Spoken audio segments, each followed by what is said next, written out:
السلام عليكم.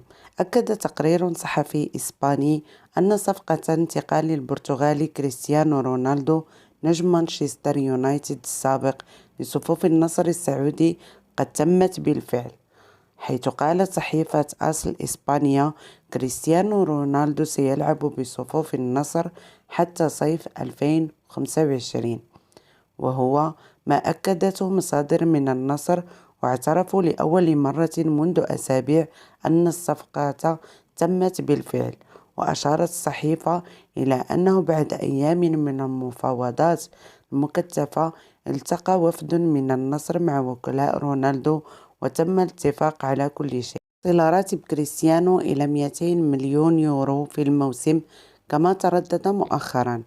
وأفاد التقرير أن القميص رقم 7 المفضل لرونالدو ينتظره حاليا في النصر السعودي، حيث لا يوجد لاعب يحمل هذا الرقم في الوقت الحالي بالنادي.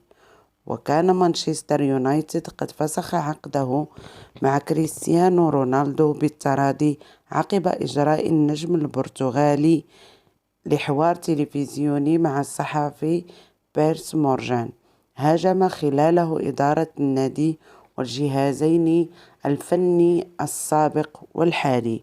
ولا تنسوا الاشتراك في القناة وتفعيل الجرس ليصلكم كل جديد.